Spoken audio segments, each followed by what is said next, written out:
y'all, welcome to Daydream Manor Flower Farm. I'm Dawn, I live in South Louisiana in Zone 9, and this is my last video of 2023. Y'all, and what a year, huh? Let's just jump in.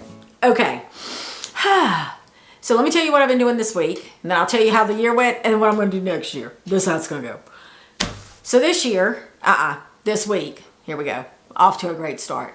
I am off for 2 weeks this time of year, take some vacation, and I decided I was going to clean out the stem shed. So I have been in a space in Mr. Daydream's workshop area where we've used the bay that I'm in. It's a 10 by 20 for storage over the past couple of years. When we built our house a few years ago, had some stuff in there, just a bunch of crap. Let me be honest, a bunch of crap that we haven't even looked at for a while. And I have really been operating in like an 8-foot space in there. And this year, with the stuff happening with the boutique, I'm like, I have got to get a better workspace. Now with the high tunnel and hoping to do more in production with flowers, I need a better space to put together bouquets. So I decided Monday I was going to start cleaning it out. Mr. Daydream was very reluctant. Mr. Daydream was right. So I figured, I'm just going to pull it all out Monday. I'll get this wrapped up. Okay, one day. If I say one day, I really mean 2 to 3 to 4. Y'all, by day 2, I felt like I was on a very bad episode of Hoarders. It was like a never-ending closet. Like you start pulling crap out and more crap comes out. I took so much stuff to the thrift store. I ended up going to put stuff at the end of my driveway. Some man stopped, picked it all up, a big truckload of stuff. Y'all, it is so easy just to accumulate crap. But I'm getting a space in there. I'm excited over it. It's almost done. A few more things and I'll have it the way I need it. And I'll probably make tweaks to it over time. But I have a space now where I'm going to store seeds. That's going to be right across from my racks. Where I'm going to do my concrete pouring and where I'm going to put together my bouquets. Plus, I got to get that cooler in there. I have just a 1-door cooler. Mr. Daydream it's in his shop right now in the middle of everything. So that's going to move into my shop.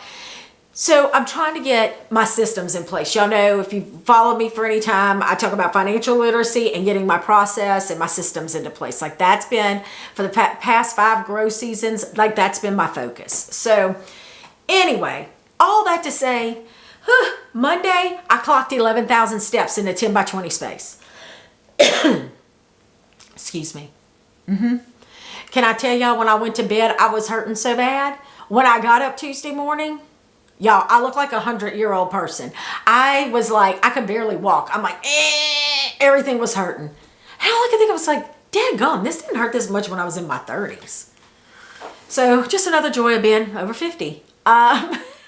And then to make matters worse, okay, sorry guys, but for my ladies here, the nights have been getting rough. Like I have an electric blanket on my bed and a fan going. So we all know what that's like. If you don't, wait, you'll get there. So on top of that and just being sore, God, it's been a rough week. So, but I'm excited. I've almost got it done and I'm looking forward to it, to getting that finished. So, that's what I've been doing this week. And I still need to do the stuff in my house because that's the other thing. Y'all, I did Christmas last night with the grandkids and we had so much fun. They're at a great age. I have 2 14-year-olds, a 9-year-old, and a 7-year-old. Well, soon to be 10 and an 8-year-old, as they will tell you. Oh no, wait, 7-year-old is 8 now. Her birthday was last week. Okay, good thing they don't watch these. But they're just at a fun age. And so we play games and that, but my Christmas tree's coming down tomorrow. Don't judge me. Yes, I know it's before Christmas, but we're done. We're finished. Christmas is done. We're not doing any other Christmas here. Anything else is out of my house. So I'm going to do that. So just trying to wrap some of those things up. But I also want to talk about this year. Because it's been a challenging year. I think all of us have had some challenges, especially weather-wise. So with that being said, let's talk about the first of the year. Started off extremely rocky. Didn't realize I had a soil issue until the 300 ranunculus corms that I planted didn't bloom. My cool season flowers were spotty at best. I was able to get another succession planting in there that helped carry me through. I ended up having to push back my bouquet subscriptions, my offerings, by about 5 weeks, I believe, because I just didn't have the blooms because of the soil. Yeah, that was crazy. That is, and look, and let me say this, that is one of the reasons why somebody had asked me, do I pre-sale my subscriptions? The answer is no. And that is one of the reasons why, like, and I know a lot of you pre-sale your subscriptions and that's great. But for me, that is another added pressure I don't need. Had I pre-sold those subscriptions, I would have had to call people and tell them that I have to refund them or I can push them off to a later date. And had I pre-sold, because I didn't even get to offer, I offered less than half of what I normally would, because that's all that I knew that I could get out of the flowers because of the soil problem. And so all I kept thinking was, thank God I didn't pre-sale, because I would have to call people. And to me, that's almost like making a promise and then breaking it. And I know, and maybe that's twisted to some of you, I don't know, but for me, it's my comfort level. It's the business that I want to build. And so, I just was just like, okay, I can only offer this many subscriptions. And so, and thankfully I do have a waiting list, because I've had people who have bought subscriptions for the past several years, and who know they come out. In fact, I have one person who has been a huge supporter. He orders like 4 subscriptions for his mom, his stepmom, his wife, and his grandmother. And he's texting me. He's like, did I miss it? Did I miss it? I'm like, no, I'm going to hold you back. I'm going to hold your spaces, but I just don't have the flowers right now. And so we were able to do them. We did them a little bit later than normal, but it worked out. What else? Oh, and then it was just the drought. Yeah, the drought was terrible. Living in South Louisiana, we normally get storms in the Gulf, so we get rain. That did not happen this year. We set record-breaking highs, and it's already hot here in the South. Y'all, it's already 100 degrees out here on any given day. When the temperatures are 112 degrees in the shade, we got a problem. Like, there's a big problem. And so the drought did not help. Succession planting in June was abysmal. I mean, seedlings were just dying as I would plant them. It was a hassle. I don't have the drip irrigation because, again, like I said, we normally have the rain and the storms and all of that, so I don't need it. Hand watering was a time suck because, again, I work full-time off the farm, plus I travel in my job, so it was a struggle. It also screwed up my fall offering subscriptions. And then let me back up. We got the high tunnel in the summer. We weren't able to finish it when we really wanted to because it was too dang hot. But now it's finished. I'm waiting on, I did inspection. Now I'm waiting on my reimbursement. That is my high tunnel through NRCS, through the EQUIP program. Last week I did get an email to do some electronic signature. So, excuse me. I do think I'll get, I think I'll get the refund after the holidays. So I'm fine with that, but that's done. But not being able to do that succession planting, it did screw up my fall subscriptions. It also put me in a bind. So I did my first flower pop-up, my flower bar pop-up with the local magazine here, which I am so glad we got it done because my local following went up. I've been featured in the magazine a few times. In fact, in January, she's featuring me again. I had to write a little article about eggs because I sell eggs that my chickens lay here in town. But I will tell you, the biggest thing it's done is it's forged that relationship. And so that was a big deal for me. In fact, I feel like that was my turning point in the community itself because I have said this before. I've been doing this for several seasons. My biggest customer bank is in the next town over. I had not really been concentrating here just because I just really hadn't focused on my own community. I had so many supporters outside of my community that was keeping me busy. But this year, I made it a point to start building my local following. I mean, it's fantastic to have 1,000 followers on Instagram and Facebook, but at the end of the day, I need a good 30 who's going to buy from me regularly, right? Like those thousands don't even live here. So that has been like my focus, which has been great. So that happened. Oh, and then I babied this patch of flowers because I had this wedding in October. My best friend's daughter getting married. Y'all.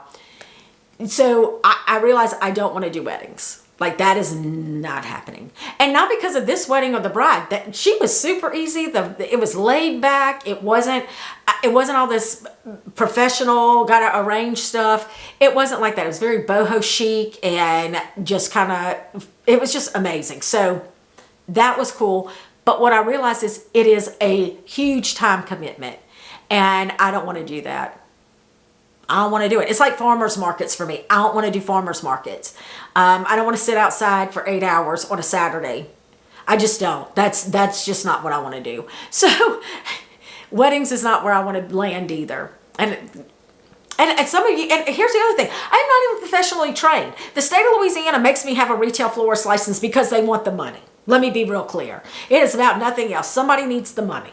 We are the only state in the United States that requires a farmer to have a retail florist license. It's utterly ridiculous. I mean, let me not get on that because it makes me mad every time I think about it.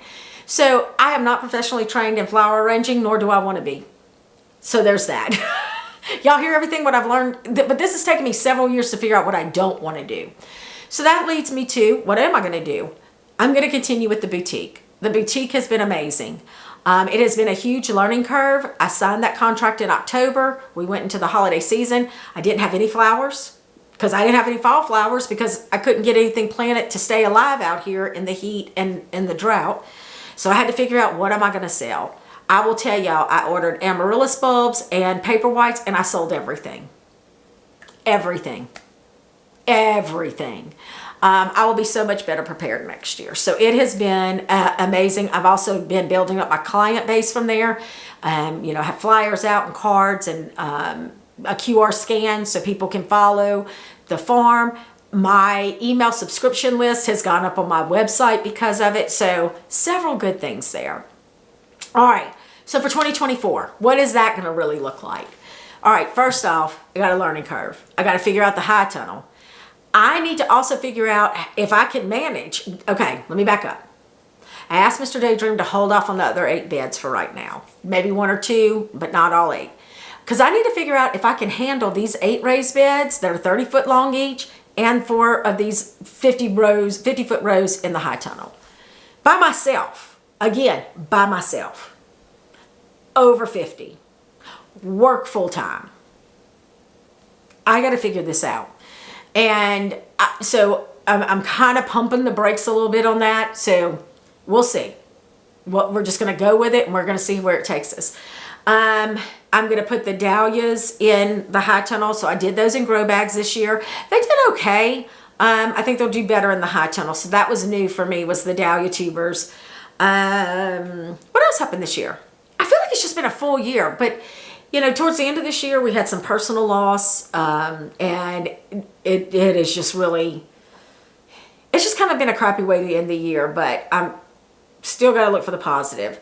So 2024, I'm going to offer more subscriptions, maybe. I say that because I can't control the weather. So, but the goal would be to offer more subscriptions and then have my flowers in the boutique. So the other thing that I'm going to do in 2024 is, in the boutique, there's a huge workspace that vendors will be able to rent out to do workshops in. So I've already had a conversation with the owner.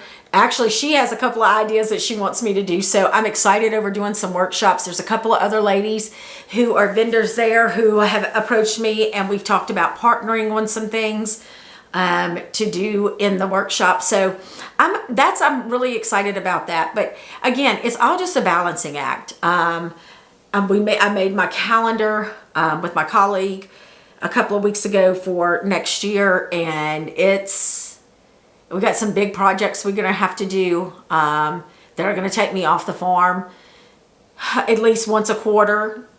In one quarter, I think it's 2 or 3 times, so it's going to involve some more travel, but I just got to figure that out. So a lot coming up in 2024 that I'm really excited about. I feel like I finally have hit my stride. Like, I know what I don't want to do now. So I'm concentrating on the things that I want to do. So it's those 3 things. I I want to do up my bouquet subscriptions. I want to work on the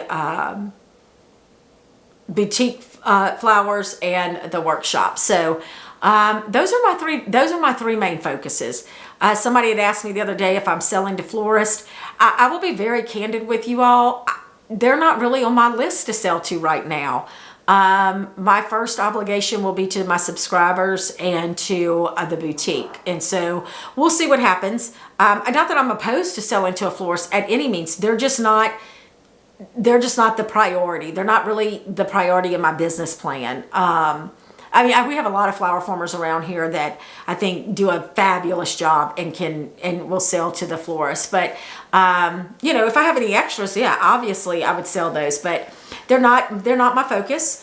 And that's just what because y'all, I love doing the subscriptions. Like that for me is fun, and I enjoy it. I enjoy getting out and meeting my customers with them. So I'm going to do the things that bring me joy. And make me money. At the end of the day, we all need to be profitable. So I cannot wait till next year. Thank you all for being here with me. This has been a roller coaster of a year. So I hope you all have a very blessed and peaceful and joyful holiday season. And I am looking forward to chatting with y'all in 2024. So until then, my friends, y'all go make your daydreams your reality.